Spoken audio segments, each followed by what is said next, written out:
state-sponsored intimidation, often violent, of Pakistani citizens protesting government actions in a legal and peaceful manner. We urge you to make a public appeal to this end and to raise these matters forcefully in your interactions with Pakistani government officials. Again, nothing less will be acceptable from the Treasury bench when the Minister comes to address the House this evening. But following my discussions with Imran Khan today, I want to indicate that the primary concern I have and the primary concern of most Pakistanis living in Britain is this: why is Altaf Hussain being allowed from a sofa in Edgware to conduct a terrorist campaign and a campaign of extortion of businesses and citizens in Sindh, and why was he given British citizenship? I want to ask the Minister tonight, and if he doesn't have the answer to hand, I would like him to write to me and tell me the answer to this question. Was Altaf Hussain ever refused British citizenship? And if he was refused British citizenship, what changed between that refusal and the granting of citizenship to him?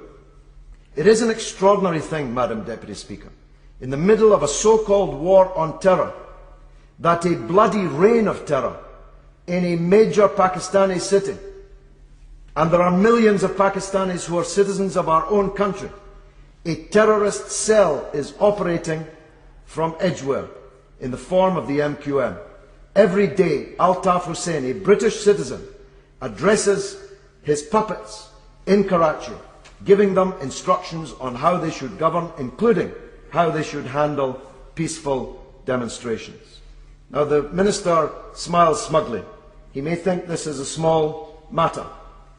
But if this man, instead of being a stooge of President Musharraf, instead of being a stooge of a government allied to his own, if he were a hooked-handed, glass-eyed, ranting mullah, he would at best already be in Belmarsh and at worst would be on a plane deported to the country where he has absconded from. Murder charges. This man is the godfather of Sindh, the godfather of Karachi, living high on the hog from the extortion of the citizens of Karachi. I really don't know why the Minister finds this funny. This is a serious matter. And the question that must be answered is, how long will the British government tolerate this situation that's occurring under their noses? And by the way, citizenship was given to Hussain under this government in 1999, and it's my belief that he was refused citizenship under the previous administration. So I want to know why he was given citizenship and why he's being allowed to operate with impunity in this way. Because the truth is, Madam Deputy Speaker, far from symbolizing the future for the Muslim countries around the world, General Musharraf crystallizes the problem which Western governments have in the Muslim countries around the world. We tell people that we're invading countries in order to defend democracy and liberty, but we support dictators who crush democracy and liberty as long as they do it in concordance with Western policy on other matters. You see, the slogan, "My enemy's enemy is my friend," is a deeply flawed one from which the government does not seem to have learned. They didn't read the novel Frankenstein to the end. Dr. Frankenstein created a monster, but he lost control of it, because you can't control monsters. Across the border in Afghanistan, we helped to create the monster of jihadism and Islamist fundamentalism, which became Bin Laden, became the Taliban, on the principle that my enemy's enemy was my friend. But Madam Deputy Speaker, as we're finding in Iraq, finding to some extent in Palestine, your enemy's enemy isn't always your friend. Sometimes your enemy's enemy is worse than your enemy. And by allying yourself with your enemy's enemy, making him your friend, you become complicit in the crimes that he commits.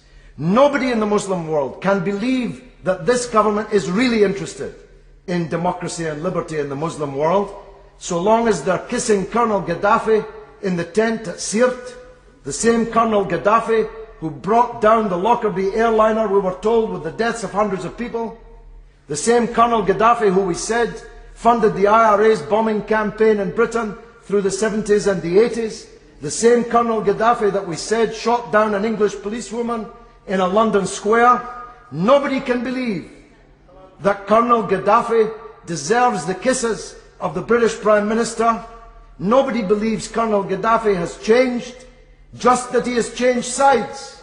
Nobody believes that General Musharraf really is the President of Pakistan, and to treat him as if he is the President of Pakistan is an insult to the hundreds of millions of Pakistanis living under the iron heel of his dictatorship, not to mention the Pakistanis living as citizens in Britain, many of whom have traditionally voted for the Minister's party. So I hope that he will bear that in mind when he answers this.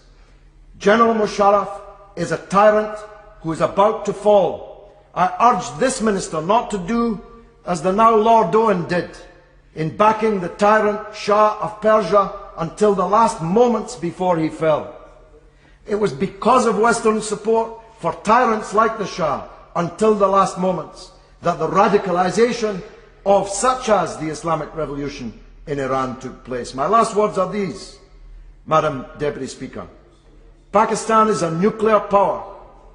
After Musharraf falls, no one knows who will replace him, whose finger will be on the nuclear trigger in Pakistan once Musharraf falls. The government would be doing Britain the favour that Biden and others are doing America by intervening now to distance themselves from this tyrant and to help the democratic forces come back to power in Pakistan.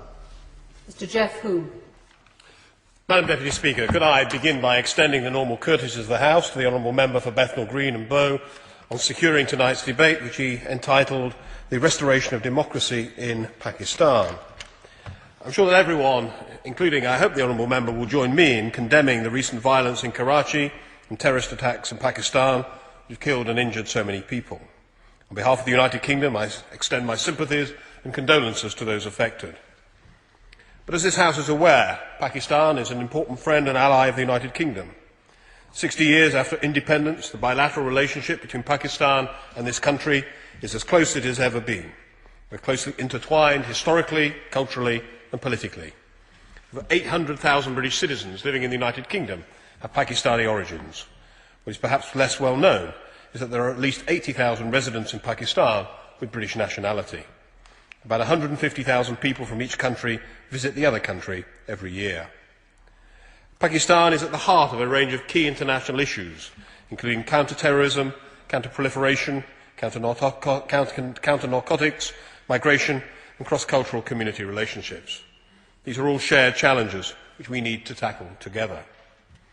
The United Kingdom is grateful for the continuing cooperation on counter-terrorism which it receives from Pakistan, and for the sacrifices which Pakistan has made in the border region with Afghanistan to prevent the Taliban and other criminal elements from crossing that border. This debate is, however, focused on the question of democracy, and I want to deal with a number of related issues in turn. First of all, the question of human rights.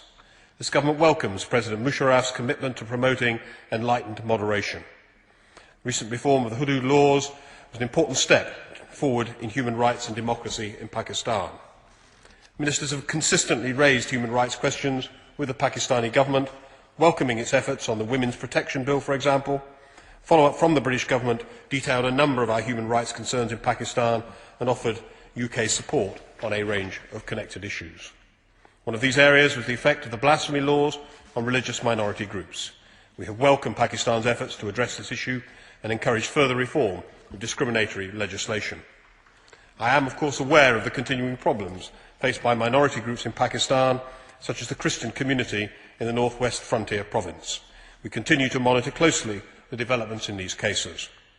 Both bilaterally and together with our European partners, we continue to engage in dialogue with Pakistan on the issues of discriminatory legislation and the